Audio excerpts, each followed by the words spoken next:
निगाहों में मंजिल थी, गिरे और गिरकर संभलते रहे। हवाओं ने बहुत कोशिश की, मगर आंधियों में चिराग यूं ही जलते रहे। Hello friends, I am Ashish Dewan. As you all know, we are here to give you financial stability by using our unique investment strategies.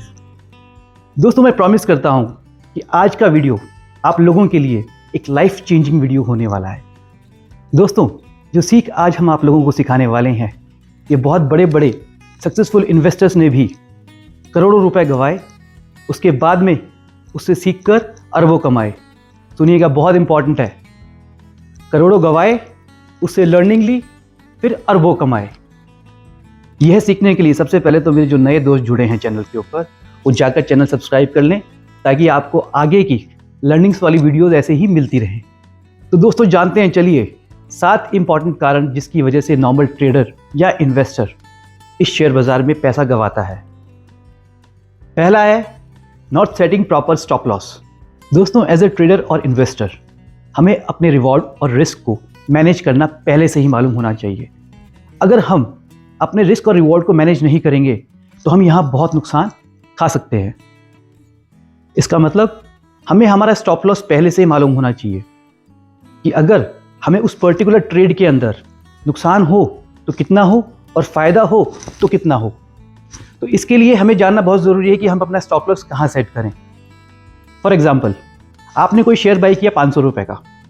आपको पता है ये शेयर का प्राइस 480 के नीचे नहीं जाना चाहिए और आपका टारगेट निकल के आता है 600 रुपीज़ का। तो हमारा रिस्क हुआ 20 रुपीज़ और रिवॉर्ड हुआ 100 रुपीज़। इस शेयर मार्केट के अंदर ऐसे बहुत से ट्रेडर इन्वेस्टर्स होते हैं जिनकी साइकोलॉजी अलग लेवल पे काम करती है। जैसे कुछ सोचते हैं और कहाँ तक जाएगा, जितना जाएगा मैं एवरेज कर लूँगा, मेरे पास बहुत पैसे हैं, देखता हूँ कहाँ तक जाता है। हमें रिवेंज ट्रेडिंग से बचना चाहिए दोस्तों। हमें उस पर्टिकुलर शेयर से या स्क्रिप्ट से रिवेंज नहीं लेना है। हमें अपना रिस्क और रिवॉर्ड को मेंटेन करते हुए आगे के अपने ट्रेड्स लेने हैं और उनमें प्रॉफिट जनरेट करना है। दूसरा होता है not doing proper fundamental and technical analysis. दोस्तों, बहुत बार हम लोग फोमो में, यानी फियर ऑफ मिसिंग आउट के अंदर ट्रेड ले लेते हैं विदाउट एनी एनालिसिस के बिना। हम सोचते हैं कहीं ये शेयर ऊपर चला गया तो फिर हम क्या करेंगे, कहीं हम छूट ना जाएं। दोस्तों, डोंट वरी, शेयर मार्केट कहीं नहीं जा रहा।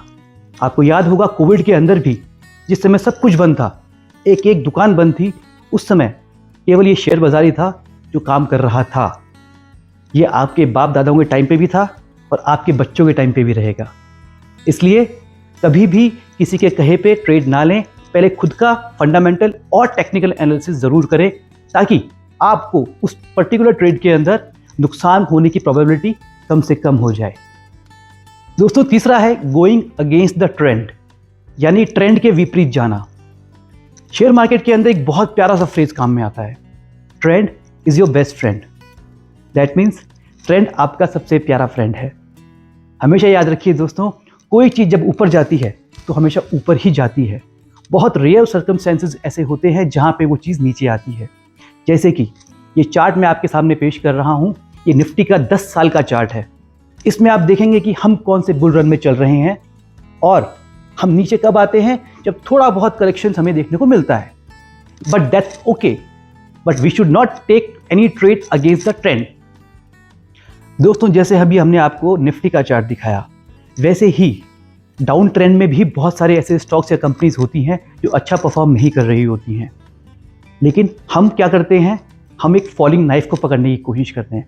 फॉलिंग नाइफ क्या होता है, कोई चीज़ ऊपर से गिर रही है और हम उसे पकड़ने की कोशिश करें कि शायद इसके नीचे अब नहीं जाएगा, लेकिन वो शेयर रुकता नहीं है दोस्तों, और गिरता ही चला जाता है। जैसे कि ये चार्ट पर्टिकुलरली मैं आपको दिखाता हूँ। दोस्तों, चौथा होता है फॉलोइंग द हर्ड। इसे हम अपनी भाषा में भेड़ चाल भी बोल सकते हैं। हम अपने रिश्तेदारों से या फिर मीडिया हाउसेस से कुछ चीज़ सुनते हैं कि ये चीज़ बहुत ऊपर जाने वाली है, लेकिन नॉर्मली दोस्तों ऐसे रूमर्स पे हमें कभी भरोसा नहीं करना चाहिए, क्योंकि कई बार तो कंपनीज ही खुद ऐसी न्यूज़ मार्केट में रोटेट करवाती है ताकि आपके हमारे जैसे निवेशक उन शेयर्स में फंसें, आपको ऊपर में वो लोग अपने सारे स्टॉक्स देकर निकल जाएं। पांचवा है बीइंग इम्पेशेंट, यानी हमें शेयर मार्केट में धैर्य रखना चाहिए, कभी हमारा धैर्य छोड़ना नहीं चाहिए। यहाँ पे बहुत सारे मेरे दोस्त ऐसे हैं जो ट्रेड तो एग्जीक्यूट कर लेते हैं, स्टॉप लॉस के साथ में और टारगेट के भी साथ में, लेकिन उस पर स्टिक नहीं रहते। कुछ ना कुछ नेगेटिव एनर्जीज हमें उस ट्रेड को चेंज करने में मजबूर कर देती है। तो ऐसा नहीं होना चाहिए। यहाँ हमें पेशेंटली हमारे डिसिप्लिन को फॉलो करते हुए ट्रेड को एग्जीक्यूट करके उसे ख़त्म करना चाहिए, नहीं तो यहाँ हमें बहुत ज़्यादा नुकसान हो सकता है। Not doing proper research and homework. दोस्तों ये चीज़ तो हमने स्कूल में भी बहुत पढ़ी है कि अगर आप स्कूल में जाके वो चीज़ करेंगे, सीखेंगे, तो आप उसमें अनसक्सेसफुल होंगे। आपको टीचर पहले से बता देती है कि तुमको कल ये स्टडी करके आना है। तो इसलिए जो शेयर मार्केट का टाइम होता है सुबह 9:15 से लेके दोपहर में 3:30 बजे तक, उस बीच हमें कोई स्टडी रिसर्च नहीं करनी चाहिए। मार्केट बंद होने के बाद का समय मिलता है, हम अपनी रिसर्च और अपना होमवर्क उसमें करके जाएं, ताकि ट्रेडिंग के टाइम पे हमें कोई नुकसान नहीं हो। लास्ट और 7वां है एवरेजिंग ऑन लूजिंग पोजीशंस। दोस्तों अगर आप इन्वेस्टर्स हैं और अगर आपने प्रॉपर रिसर्च करके किसी कंपनी के अंदर निवेश किया है लॉन्ग टर्म के लिए, तो आपको घबराने की आवश्यकता नहीं है। आप उसका भाव आने का वेट कर सकते हैं। लेकिन आप डे टू डे ट्रेडर्स हैं तो आपको अपनी पोजीशंस को एवरेज नहीं करनी चाहिए। प्रॉपर स्टॉप लॉस को स्ट्रिक्टली फॉलो करते हुए ही एक्शन लेना चाहिए। नॉर्मली क्या होता है कि हम वो काम कर नहीं पाते और हमें बहुत सारा नुकसान झेलना पड़ता है, क्योंकि हम उसमें एवरेज करते जाते हैं। वो एवरेजिंग से हमें बचना चाहिए, क्योंकि एक बार टारगेट स्टॉप लॉस हिट हो गया तो हमें exit as soon as possible करना चाहिए और उसके बाद में नेक्स्ट ट्रेड के अंदर घुसना चाहिए। दोस्तों अगर आपने इन प्रिंसिपल्स को, इन 7 एथिक्स को अपना दोस्त बना लिया और अपने जीवन में ढाल लिया, तो मैं आपसे गारंटी लेता हूं कि आप शेयर मार्केट में बहुत अच्छा पैसा कमाएंगे और आपको नुकसान कम से कम होगा। ये मेरी आपको पर्सनल गारंटी है।